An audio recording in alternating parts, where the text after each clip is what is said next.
On a souffert énormément ces dernières années, que ce soit contre la Roma, que ce soit contre Liverpool, que ce soit contre les autres équipes, la Juventus même. On s'est fait éliminer, on a passé l'Europa League, on a passé énormément de choses. L'affaire Negreira et j'en passe, le départ de Messi, tellement de choses sont arrivées. Bonjour à tous, bienvenue dans une nouvelle vidéo sur du Tiki Taka. Le Barça s'est incliné à Dortmund 3-1, mais le Barça est en demi-finale de la Ligue des Champions.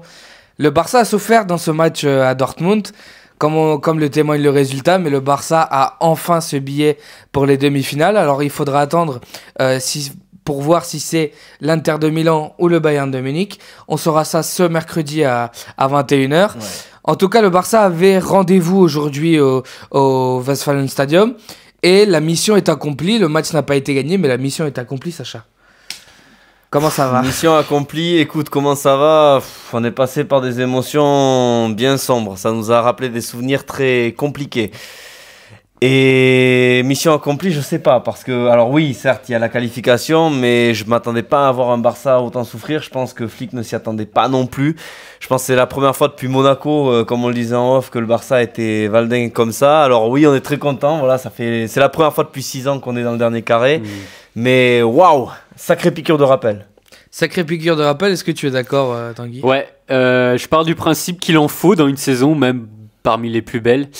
Et voilà, Sacha l'a très bien dit, ça faisait 6 ans qu'on n'était pas allé en Ligue des Champions.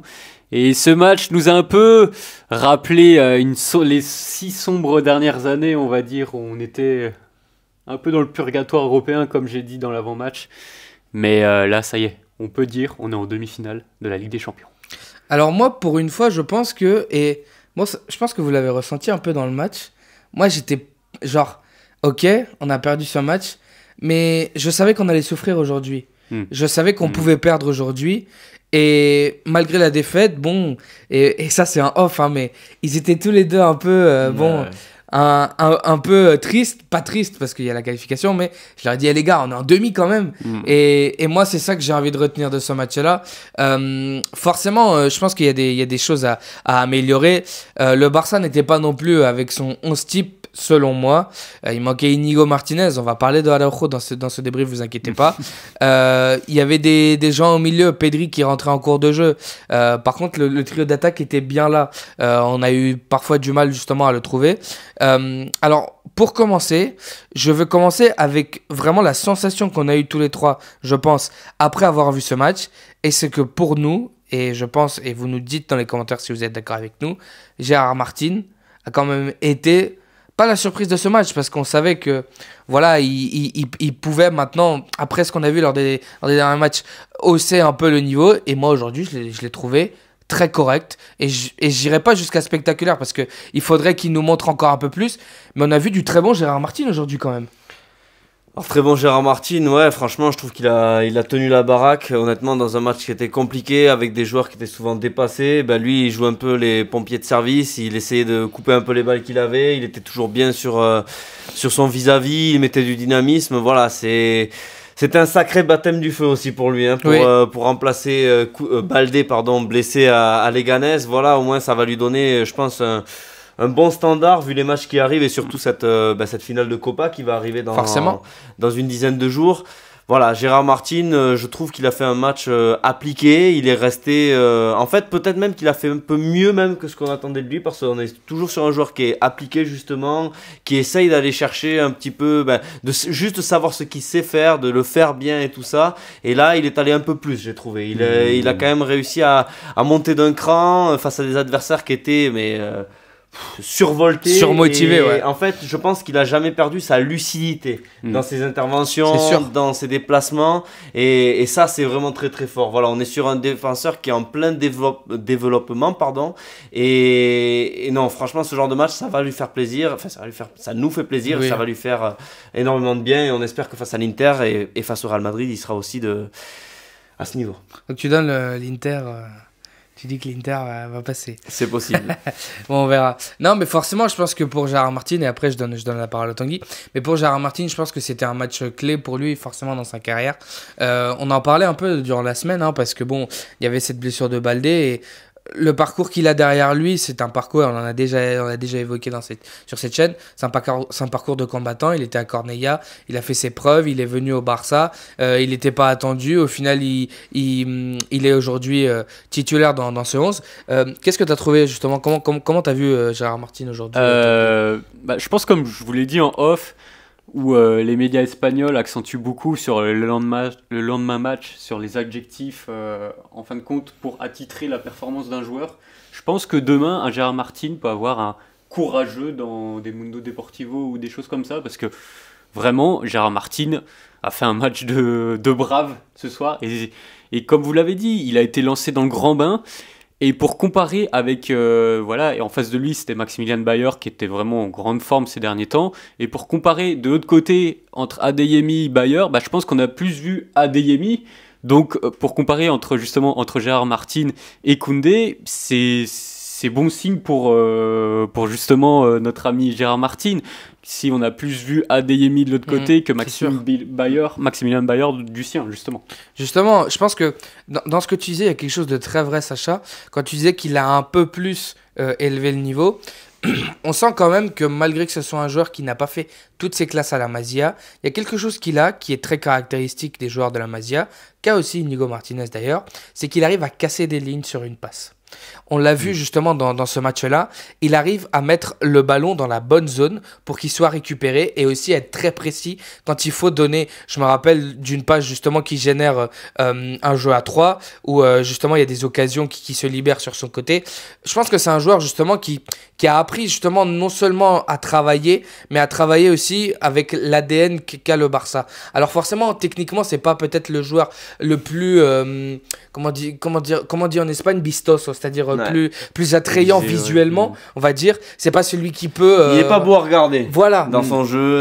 Il est moi, je disais, quand on regardait le match, c'est un bon écolier. C'est-à-dire qu'il arrive à produire ce qu'on lui demande et il arrive à être juste dans ses efforts et dans sa perception du jeu. Maintenant, Tanguy nous parlait d'un autre joueur, c'est Koundé. Alors, est-ce que peut-être... Alors, on en a parlé, peut-être que justement la doublette, quand il n'y en avait pas un des deux et que quand ils étaient un peu en dessous, l'autre avait du mal à être au niveau. Aujourd'hui, ni Koundé ni Lamine Yamal, pour moi, on fait un match totalement impactant. Alors peut-être plus Koundé qui a eu plus de mal que Lamine Yamal, qui a eu 2-3 éclats, mais en définition, Koundé a eu du mal sur ce match-là aujourd'hui. Ouais, Koundé a eu du mal sur ce match-là. Je pense qu'il s'est fait souvent déborder. Il était souvent très très juste.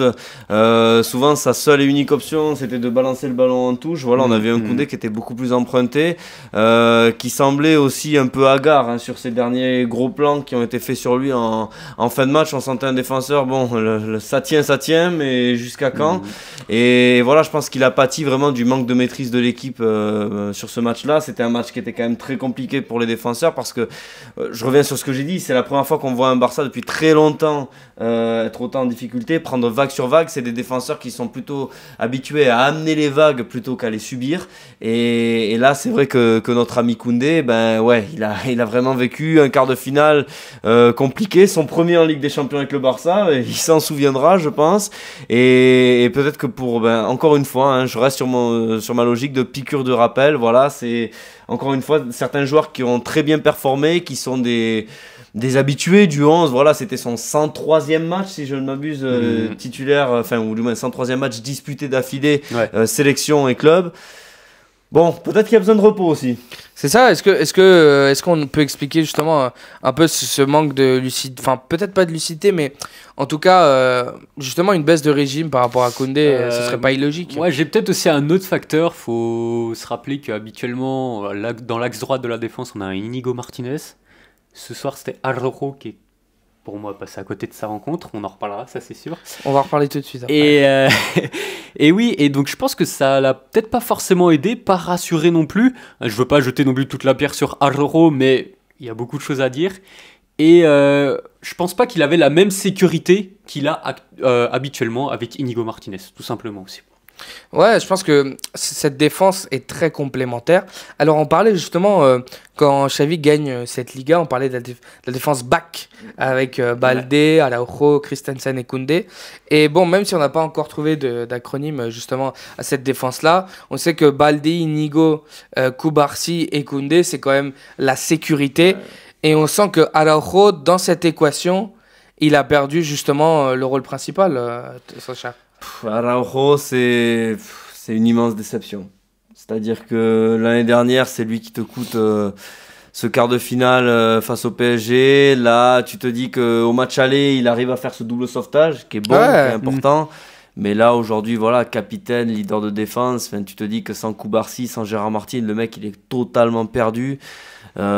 Il est toujours dans l'énergie contraire. Le troisième but qui relance Dortmund, c'est lui qui le balance directement sur Cubarsí. Tu l'as dit en début de match. Guirassy. T'as dit Cubarsí. Voilà, je me suis emmêlé les pinceaux, comme notre ami Araujo. Et tu sens que, comme tu l'as dit en fait quand on était en off, avec lui tout passe.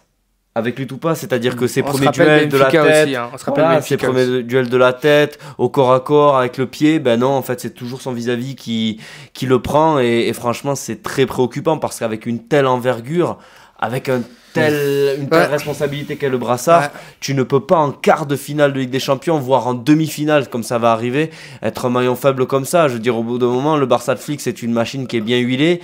Il était là pour remplacer un Inigo Martinez qui était laissé au repos pour éviter une suspension pour l'Inter. Et on comprend aussi pourquoi Flick veut, ou contre le Bayern, veut absolument un Inigo Martinez en demi-finale, parce que tu te dis qu'avec un Ronald Araujo, 180 minutes face à des équipes pareilles, malheureusement, tu vas nulle part. Tu vas nulle part et je passe la parole à Tanguy, mais je pense que sur ce qu'a dit Sacha, il faut que Araujo s'inspire de Gérard Martin.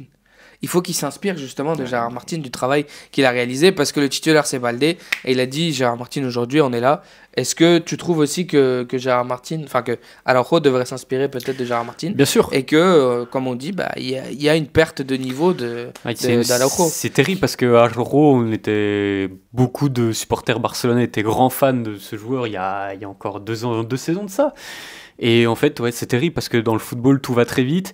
Et moi, ce qui m'inquiète, c'est que, comme on dit, on parle d'un joueur d'envergure, et il n'arrive pas à montrer cette envergure. Certes, vous allez me dire, Guirassy, c'est un grand attaquant physiquement, tout ça, mais c'est pas non plus une terreur d'Europe, même si on parle aujourd'hui du meilleur buteur de la Ligue des Champions, mais on l'a vu à Rennes, mon cher ami René Pierrot. Il a des limites, c'est pas un joueur. Et on l'a vu au match aller, il a raté des occasions.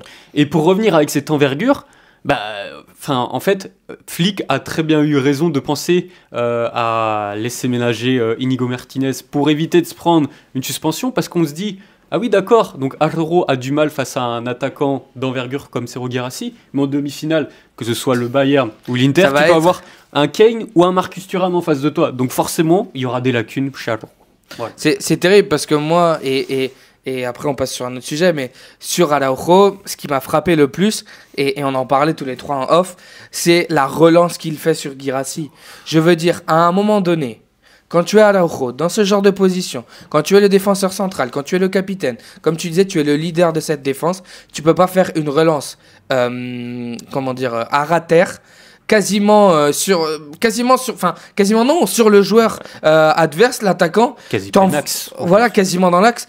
T'envoies un gros ballon, tu l'envoies à Gladbach, on s'en tape, tu vois. mais tu l'envoies hors du stade s'il faut, mais t'envoies pas un ballon à rater où tu sais que il a fait une passe décisive. Mais il a fait une passe décisive, c'est terrible. Donc non, sur Araujo, ce qui est terrible encore une fois, c'est que on a l'impression qu'on ne peut pas compter sur lui. Et dans cette équipe, dans cet effectif, dans cette saison, il faut que tout le monde soit, qu'on puisse compter sur tout le monde, parce qu'on le sait, il y a eu cette blessure de Balde, mais il y en aura peut-être d'autres, et il faut que Araujo soit au rendez-vous, et pour l'instant il n'est pas un joueur de garantie. Donc moi peut-être ce que j'imagine, c'est pour les prochaines fois où justement il y a ce cas-là, t'essayes à Eric Garcia, on sait pas, mais moi en tout cas avec Araujo j'ai du mal à transpirer la sérénité. Après un match pareil, c'est sûr que c'est très compliqué d'imaginer une continuité dans ce genre de match à autant d'enjeux. Encore une fois, on parle d'un match à 22 millions d'euros pour le Barça. Oui, c'est terrible. Ouais. Dans l'approche aussi qu'on faisait, on a parlé justement de de Baldé qui n'était pas là. On a parlé justement de Inigo Martinez qui n'était pas là. Et la surprise d'aujourd'hui, entre guillemets, ça a été justement la non-titularisation de Pedri. Forcément, et je le disais justement en off, il y a eu Fermin et Gavi avec Frenkie de Jong. Et moi, ce que je leur disais, c'est que je pense vraiment que tu peux aligner Fermin, tu peux aligner Gavi, mais les deux ensemble, on a du mal. On a du mal, Sacha. Il y a un défaut de créativité qui est énorme. Ces deux joueurs qui ont...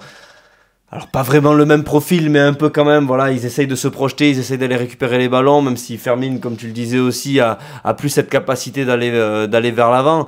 Maintenant, c'est clair et net qu'il manquait un joueur pour mettre le pied sur le ballon, et quand on dit depuis... Alors c'était facile de le dire quand tout allait bien, quand il y avait des victoires et que l'équipe roulait, de dire que c'était Pedri le joueur le plus important, ou Rafinha, ou blablabli, ou blablabla.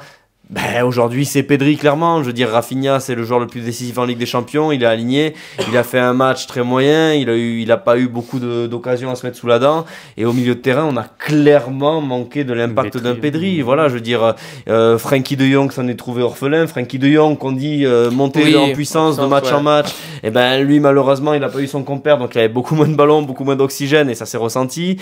Gavi, voilà, Gavi c'était un peu compliqué même s'il allait se battre, et Fermin ça a manqué de justesse. Ça a manqué de justesse parce que c'est lui qui fait le centre, qui provoque le CSC et qui donne la qualification. Donc encore une fois, mine de rien, sur un but, il est là.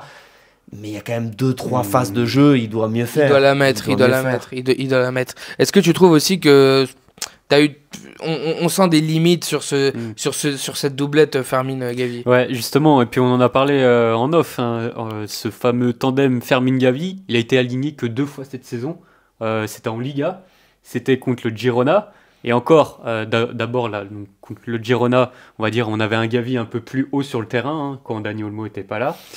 Et surtout, je crois qu'il y avait un Hôtelier qui était absent dans cette rencontre. Et un autre match, c'était contre Las Palmas au milieu de terrain. Donc les deux étaient alignés et on perd ce match. Avec le short. Avec le fameux short blanc. Donc, ça... Là, c'est mon côté Sacha. On parle de superstition, voilà, Sacha. Et donc, et pour revenir sur la non-titularisation de Pedri, au début, je me disais, pourquoi pas de la part d'Hansi Flick, parce que on avait remarqué que, enfin, on avait parlé un peu sur les 2 derniers débriefs. Pedri n'avait pas été, on va dire, le leader du milieu de terrain sur les 2 derniers matchs, et que Frenkie de Jong justement montait en puissance. Donc on se disait, pourquoi pas le laisser au frigo. Voilà. Après, on sait que Pedri, il a besoin d'enchaîner les matchs pour continuer à se galvauder. Mais j'ai pas envie non plus de tomber sur le choix d'Hansi Flick, parce que quand j'ai vu la compo de départ, je me suis dit, pourquoi pas? Mais bon, là, ce soir, on a vu que c'était un peu trop juste, parce qu'on manquait de maîtrise, justement, dans ce milieu de terrain.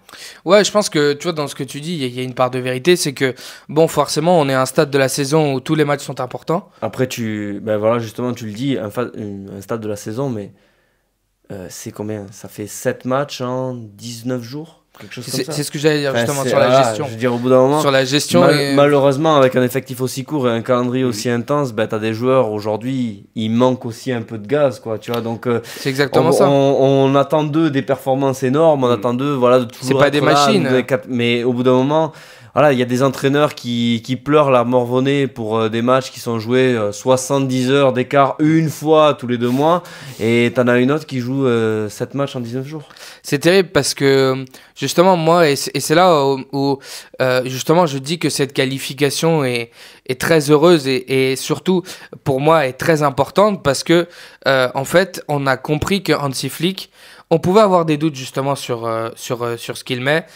Je dis sur le 11 de départ, mais au final, il connaît ses joueurs. Il connaît les sensations des joueurs. Il sait à quel moment il va en avoir besoin. On a parlé d'Inigo Martinez, on a parlé de Pedri. On sait qu'il va avoir besoin de ces joueurs-là à des moments clés. Donc s'il les aligne pas et que nous, forcément, nous, on aimerait voir Pedri jouer, on aimerait voir Inigo jouer.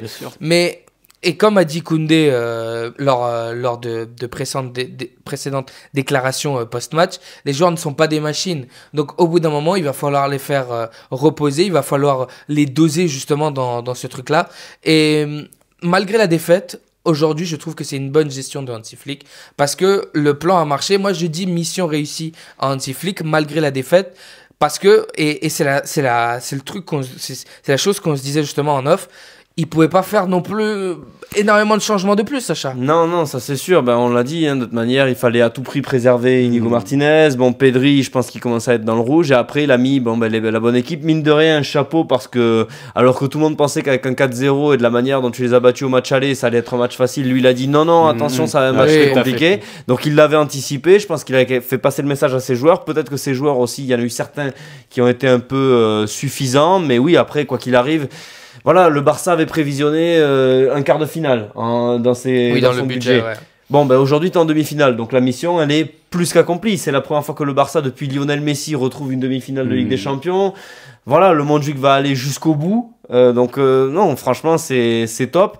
Maintenant, peut-être que c'est aussi la défaite qu'on pouvait se permettre, comme tu l'as aussi dit. En mode, c'est ça, pour moi, c'était ça. En Liga, on peut pas en avoir. En Copa, on doit surtout pas en avoir. Et en Ligue des Champions, maintenant, il vaudrait mieux éviter d'en avoir une. Donc oui, s'il y en avait une qu'on pouvait avoir après un 4-0, c'était celle-là. Même si on s'est fait très peur. Est-ce que tu es du même avis que Sacha et du mien, du coup? Entièrement. Je te mets pas le couteau sous la gorge.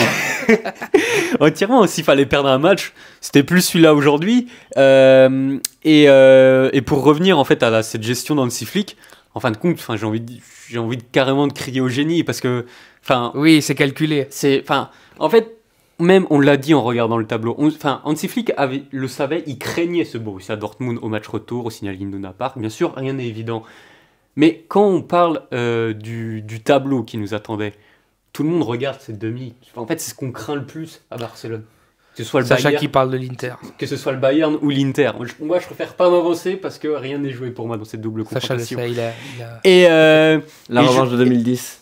Et Hansi Flick le savait pertinemment. Mais il a dit, ok, Borussia Dortmund, c'est un match compliqué, mais en mettant Pedri aussi et Inigo Martinez un peu au repos, il sait ce qu'il fait aussi. Et franchement, moi, je le salue de A à Z, Hansi Flick. Oui, je pense que dans l'approche qu'on faisait du match, forcément, on avait en tête ce match-là, et je l'ai dit aussi en off aux gars, on avait ce match-là justement lors de la phase de groupe, la petite ligue, on va dire, où Ferran marque. Moi, je savais pertinemment que ce match-là allait être très compliqué parce que le Borussia Dortmund à domicile, c'est le mur jaune, il pousse énormément. Je savais qu'on allait être tranché. Je ne m'attendais vraiment pas à un match à un scénario où tu gagnes 3-0, même 2-0, 2-1. Limite, j'étais entre le nul et la défaite, tu vois. Ouais. Et donc, je suis pas surpris aujourd'hui du résultat. Ce à quoi je suis surpris, c'est ce que tu disais, c'est que en une saison, Hansi Flick a redonné au Barça ce que le Barça n'a pas retrouvé depuis 6 ans. On ne se rend pas compte exactement, je pense encore aujourd'hui, de ce qu'a apporté Hansi Flick à cette équipe. Malgré la défaite aujourd'hui, et je le répète, c'est un gros chapeau à Hansi Flick. C'est aujourd'hui dans les moments durs justement qu'on peut tirer notre chapeau à Hansi Flick parce que il réussit quelque chose de formidable. Comme tu disais, le Montjuic va vivre une demi-finale de Ligue des Champions. Personnellement, ça va être la première demi-finale de Ligue des Champions que je vais pouvoir vivre à Barcelone depuis 2014 et mon départ. Et vraiment, aujourd'hui, j'ai un sentiment de nostalgie qui me traverse l'esprit. Je me dis, mais ce Barça est à 2 matchs d'une finale de Ligue des Champions. La dernière finale que j'ai vue de Ligue des Champions du Barça, j'avais 13 ans ou 14 ans. Et je me rappelle, je n'étais pas conscient en fait que cette équipe pouvait... En plus, il y avait la MSN à l'époque. Personne se disait qu'on allait attendre tant longtemps pour retrouver une finale de Ligue des Champions. Alors, ce sera l'Inter ou le Bayern, peu importe. Mais on y sera. Mais quoi qu'il arrive, on y sera. On y sera. Et le Barça a besoin justement de retrouver son équipe, son ADN, et que la ville de Barcelone continue à briller parce qu'elle le mérite. On a souffert énormément ces dernières années, que ce soit contre la Roma, que ce soit contre Liverpool, que ce soit contre les autres équipes, la Juventus même. On s'est fait éliminer, on a passé l'Europa League, on a passé énormément de choses. L'affaire Negreira, et j'en passe, le départ de Messi, tellement de choses sont arrivées. Garde. Non, mais vraiment... Il reste encore un peu de chemin. Non, mais quoi qu'il arrive, aujourd'hui, on est... Je veux dire, face à une époque quand même magnifique du Barça, on commence vraiment à y croire. Et moi, je suis désolé, mais je ne peux pas m'empêcher d'y croire. Comme on dit ici en Espagne, la sexta es inévitable. Ojalá. Donc non, je sais pas si vous voulez rajouter quelque chose, mais moi vraiment c'est l'émotion. Le Jefe l'a bien dit, c'est l'émotion de retrouver les demi-finales, comme on l'a dit en préambule dans cette vidéo. Et on espère qu'en tout cas ça vous aura plu, on espère que cette qualification du Barça vous régale, vous aussi, 6 ans après. Et surtout les gars, Visca Flick, Visca le Barça. Et Visca News Tiki Taka.